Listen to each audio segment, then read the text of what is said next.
Hi everyone, I'm Donna Stellhorn, your practical astrologer, and today we are talking about the full moon. It's on July 10, it's at 18 degrees of Capricorn, and Uranus is now in Gemini, and that means that all the outer planets that used to be in earth and water are now in fire and air. So in this video, we're going to talk about this, as well as we are going to talk about the ruler of your second house and the placement of it and how that can bring money into your life. That's in the third section of this video, and so I hope you stay all the way to the end. The big news for this full moon is that Uranus has gone into the sign of Gemini. Now this full moon is on July 10, but Uranus went into Gemini on July 7. And it's going to continue there until September, where it goes retrograde, and then it's going to go back into Taurus, and then it will be move forward again and go into Gemini in 2026. I'll put the exact dates on the screen. So let's take a look though at this full moon with this in mind so we can look at how this might affect you personally. When a slower moving planet goes into a new sign, it's quite a change. Uranus is very disruptive energy, and when it's in Gemini, it's even more so. Not to mention that Pluto is in Aquarius, which is ruled by Uranus, and Pluto and Uranus are in a trine. And this is, of course, part of the talent trine. I did a video on this topic, and I will link it in the description. Now, this is an Earth full moon, being in Capricorn, and yet all of the outer planets now are in fire and air, which means that the whole world can feel like it's spinning out of control. And you are trying to stay grounded and continue to focus on the practical things and build your life. A Capricorn full moon is a time where you are looking at your life and assessing how your progress is. You're comparing that potentially to your own goals or to people that you know or people out in the world. You see, Capricorn energy wants to build something that lasts. Now, because all of the outer planets are changing signs and there's all this chaotic energy, it's very important to take this Capricorn moon energy and look at things from the standpoint of reality versus all of the hype that might be coming through the screens that we watch all the time.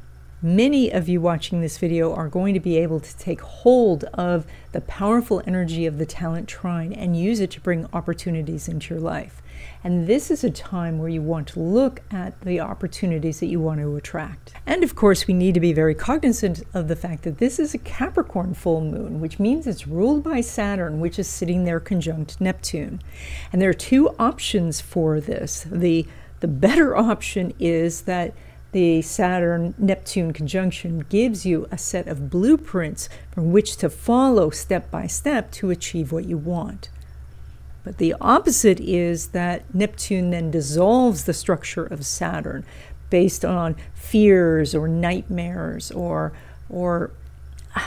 anxiety in general. So the best thing to do during a Capricorn full moon is to stick with the practical, to be aware of your duties, your obligations, and your responsibilities. And don't cut corners. Do the right thing, because reputation is important at this time. Hi everyone, I just wanted to pause this video for one quick second to say I'm sorry. I have just found out that my contact form on my website has not been working, probably for weeks. And I did not check it, and I didn't know it wasn't working. So if you have sent in your birth information and not received a chart from me, or you've sent in a question and you have not received a response from me, then it's because I did not get your email. And I'm getting it fixed, and so, or it is fixed by the time you see this. So, and thanks so much. And now back to the video. Okay, Virgo, this harmonious energy for the full moon is lighting up your area of creativity. So that might mean that you are showing off your work or playing your music in front of people, or showing them your art. This also highlights your kids, and so there could be some wonderful thing that happens for them that you get to tell people about. Now, but the bigger news, of course, is that Uranus is in Gemini, and that means it's going to go through your house of career. So the energy very much over the next few years, not just 2 weeks, but over the next few years, is a shift of your career. That could mean a change in your industry, a change of what you do. You could shift careers entirely. Now, again, this is a year's transit, so this is not something that's likely to happen immediately. We will be talking about when you're doing, really imminent energy about this. So, but right now it's more of a time to take that creative energy of the full moon and explore some possibilities. Now, when it comes to relationships of all kinds, Mercury and Neptune aren't really talking right now. And so it may be that you're just very focused on doing your own thing. This is also, though, a time to maybe allow somebody else to do something for you. With your natural energy of helpfulness, you are very quick to assist others. And so this could be a time where it's necessary for you to learn to receive. Now, when it comes to your money, you pull money from Venus, which is very elevated in your chart, which means you could receive some sort of recognition or be singled out for an opportunity. Now, what this is very much focused on, though, is it's time to get up on stage and take a bow. That is to tell others about what you've been working on. Maybe you're launching a product, maybe you're launching a service or a website, but doing something, but making sure that other people know about it. That's what's important here. That plants seeds for the future. So use this full moon energy to be a star. Now, when it comes to money from business or from investments, you have a very strong chart for making more money over this next 2 weeks. Venus is making a square to Mars. That means that action is necessary. So that could be the person calls and says they want to place an order. So of course, then you have to spring into action for that. Or there's some other opportunity that is going to require you to take some steps to make it happen. However, this can definitely lead to more profits over this next 2 weeks. Now, when it comes to money derived from career, so that would be a paycheck, you've got some good energy here, but there's not a connection between the moon and Venus. So what I think this is a time to start that conversation about getting a raise. I don't think you'll get it over this 2-week period. In fact, because this is full moon energy, it's just kind of like dropping hints. And this coincides with this taking a bow. So this is more about letting your supervisor know all of the hard work you've been doing. If you are negotiating for a job or a raise, again, all of this seems to be coming outside the 2-week period because this energy will line up in the future.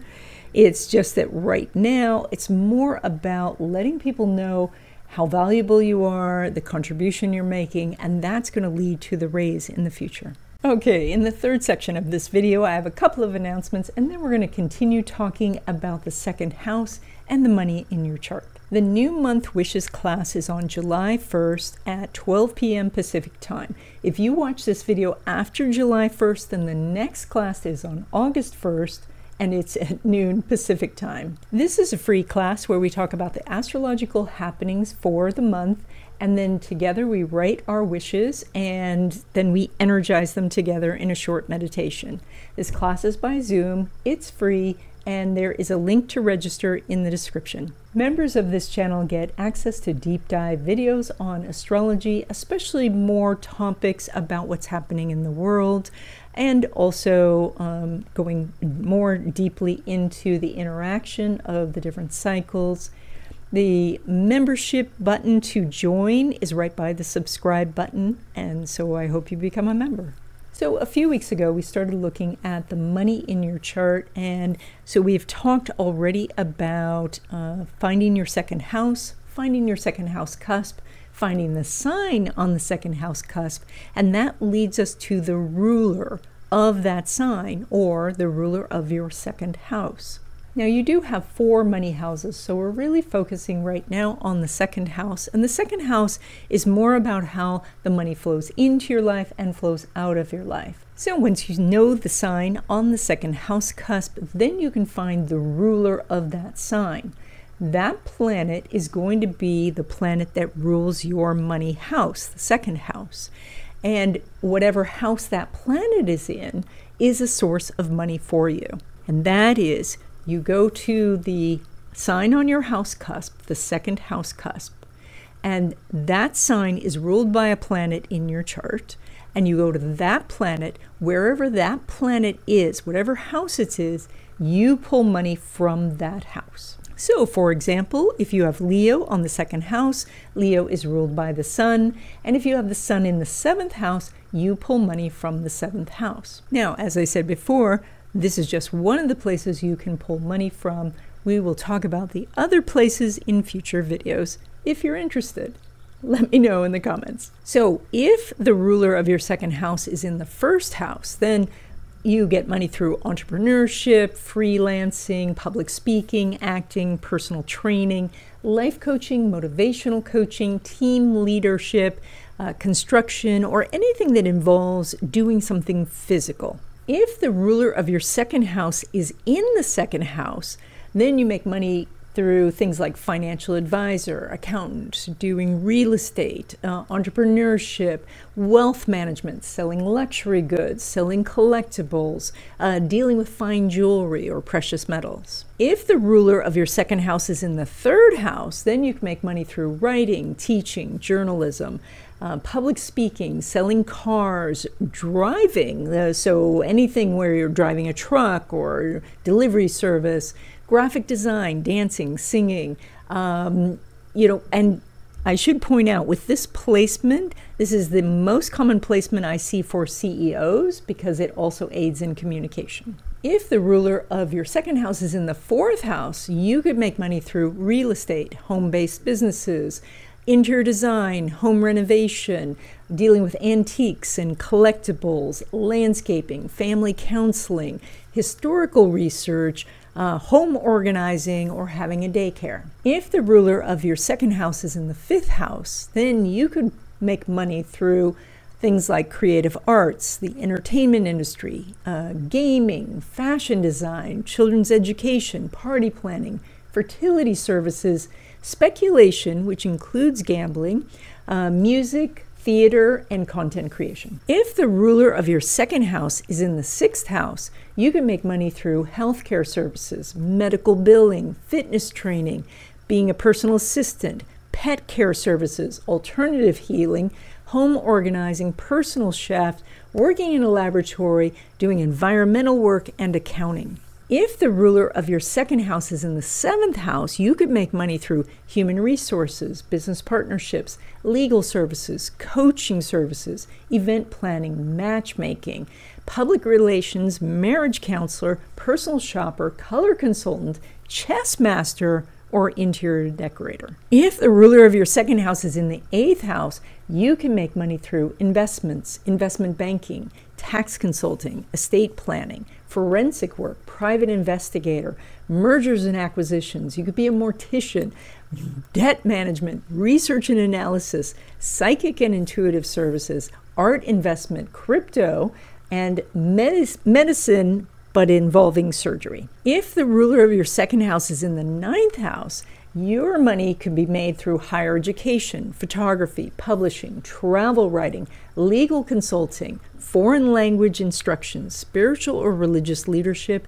international relations, import-export businesses, and legal services. If the ruler of your second house is in the 10th house, you could make money through corporate leadership, entrepreneurship, investment management, executive coaching, public relations, healthcare administration, media production, venture capitalism, professional speaking, event management, and government jobs. If the ruler of your second house is in the 11th house, you can make money through social media marketing, working in technology, network marketing, startup incubation, event planning, nonprofit management, the airline industry, test engineering, community activism, being an inventor, doing research and development, or video editing. And if the ruler of your second house is in the 12th house, you can make money through intuitive readings, holistic healing practices, meditation coaching, working with a charity,